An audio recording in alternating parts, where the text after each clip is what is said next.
এমন মজার লইট্টা শুটকি ভুনা আর সাথে গরম গরম ভাত কার না ভালো লাগবে। এই যে ধোয়া ধোয়া গরম গরম ভাতের সাথে যখন আপনি লইট্টা শুটকিটা দিয়ে মাখিয়ে খাবেন, মানে বলতে গেলেই তো জিভে জল চলে আসতেছে। আর আপনাদের দেখে কেমন লাগতেছে জানি না। এই যে লইট্টা শুটকি নিয়ে নিলাম, এখানে নিয়ে নিলাম রসুন, পেঁয়াজ, ধনিয়া গুঁড়া, মরিচের গুঁড়া, হলুদ, জিরার গুঁড়া, লবণ।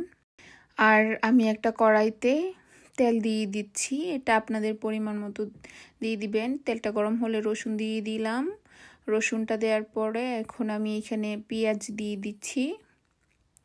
আমি বেশি পেঁয়াজ ব্যবহার করছি না, পেঁয়াজ ব্যবহার বেশি করলে দেখা যায় মিষ্টি মিষ্টি লাগে, আমার ওটা ভালো লাগে না। এখন আমি এটাকে সুন্দর করে নাড়াচাড়া করে ব্রাউন কালার যখন হয়ে যাবে তখন এই গরম মশলাগুলো দিয়ে দিব। অবশ্যই আপনাদের গরম মশলাটা ব্যবহার করা লাগবে, তাহলেই আপনারা এমন মজার একটা শুটকি ভুনা খেতে পারবেন।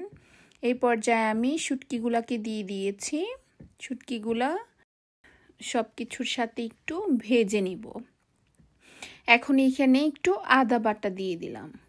আদা বাটাটা, শুটকি, গরম মশলা সব একসাথে এখন সুন্দর করে একটু ভাজলাম।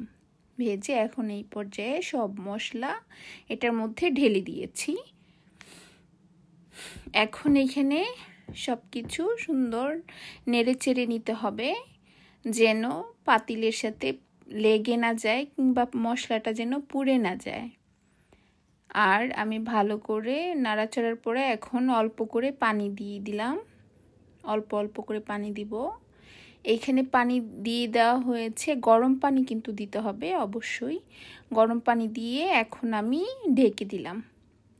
এটা কিছুক্ষণ রান্না করব। এই যে কিছুক্ষণ রান্না করার পর দেখতেই পাচ্ছেন ঠিক এরকম কালারটা আসবে, তেলটা উপরে ভেসে আসবে। এখনও কিন্তু আমার শুটকিগুলো আস্ত রয়ে গেছে, এটাকে আরেকটু জাল করতে হবে। তো আরেকটু জাল দেওয়ার জন্য আমি আরেকটু ঢেকে আর কিছুক্ষণ জাল করে নিলাম। এই যে দেখতেই পাচ্ছেন এই পর্যায়ে আমি একটু কাঁচামরিচ দিয়ে দিব, আবার ঢেকে দিব। ঢেকে দেওয়ার পরে পুরো পানিটা শুকিয়ে গেলে আবার অল্প করে আমি এখানে পানি দিব।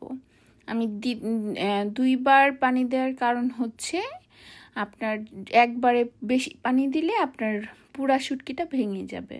অল্প অল্প দিলে পুরা শুটকিটা ভাঙবে না, একটু ভাঙবে আর কিছুটা আস্তে আস্তে থাকবে, ঠিক যেমনটা আমি চাচ্ছি।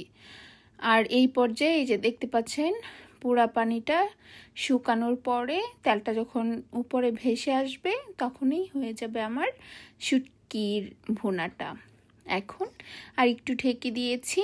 এই যে দেখতেই পাচ্ছেন, মানে কি সুন্দর দেখা যাচ্ছে না? মনে হচ্ছে না এটা গরুর মাংসের ঝুরা মাংস? একদম, মানে কথা বলতে গেলে আমার জিভে জল চলে আসতেছে। তো সবাই ভালো থাকবেন, আল্লাহ হাফেজ। আর এমন সুন্দর সুন্দর ভুনা পেতে হলে আমাদের সাথে থাকুন।